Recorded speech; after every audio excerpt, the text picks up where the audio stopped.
अस्सलाम वालेकुम एवरीवन। आप देख रहे हैं मेरा चैनल यूट्यूब चैनल नियाज़ न्यूज़ नेटवर्क। आने वाले तमाम न्यू व्यूवर्स को खुशामदीद कहता हूं मैं।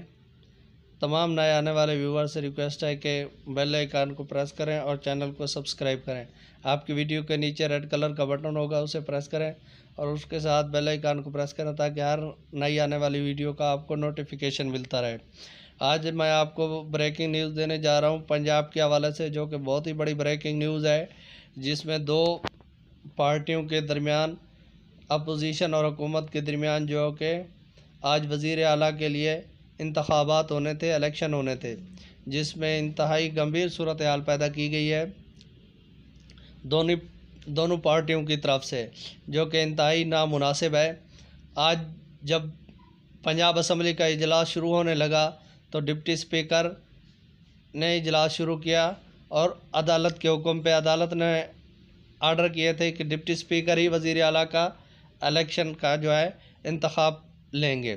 तो वो जब असम्बली में आए और अपनी चेयर पे बैठे तो उन्होंने जब इजलास शुरू किया तो पीटीआई के कुछ एमपीएज़ ने जो है उनका घेराव किया और वहाँ पे उसको बहुत ही मारा पीटा और उसके जो कि काफ़ी पीटीआई के अरकान लोटे लेके आए हुए थे और पीटीआई के अरकान की कोशिश थी कि जो कि मुनर्रिफ अरकान हैं 10 से 12, उनको इलेक्शन पे हिस्सा नहीं डालना चाहिए, नहीं देना चाहिए, क्योंकि उनकी ज़्यादा से ज़्यादा कोशिश है कि परवेज़ इलाही को वज़ीर आला बनाया जाए और दूसरी तरफ से मुस्लिम लीग नून की तरफ से कोशिश है कि हमज़ा शहबाज को मुंतखब किया जाए।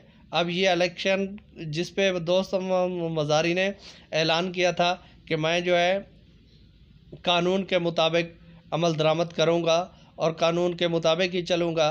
जैसे ही अदालत मुझे हुक्म दिया है, जिसमें अदालत ने इस पंजाब असम्बली में के इलेक्शन में आईजी को भी इन्वॉल्व किया है और उसे कहा है कि आप भी दोस्त मोहम्मद मज़ारी के साथ इस असम्बली में इलेक्शन पे जो है चेक करें। आईजी पंजाब को अदालत ने हुक्म किया और इसको संभालें डिप्टी स्पीकर के साथ। अब देखना ये है कि ये अब आईजी इस मामले को किस हद तक लेता है और अदालत दोबारा इसको किस हद तक लेती है। अभी तक जो है इलेक्शन नहीं हुआ, ये आप मेरी स्क्रीन पे देख सकते हैं कि जिसमें डिप्टी स्पीकर के डेस्क का घेराव किया गया और उसे मारा जा रहा है और उसकी तरफ लोटे फेंके जा रहे हैं, जिसमें काफ़ी अरकान जो है उसको बालू से भी घसीटा है और उसको मारा भी है, जो कि इंतहाई अफसोसनाक है, जिसकी मैं मज़म्मत करता हूँ, जो कि नहीं होना चाहिए।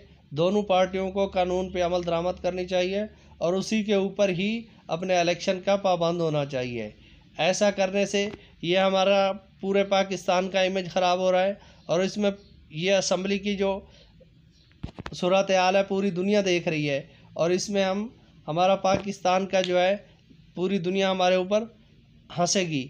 ये हमारी वो असम्बली है जहाँ पे कानून बनाए जाते हैं, जहाँ पे हमारे मोतबर एमएनएज़ एमपीएज़ इन असम्बलियों में बैठते हैं। ये हम वो समझते हैं कि ये पढ़े लिखे लोग हैं, जो कि जिनको ऐसा नहीं करना चाहिए।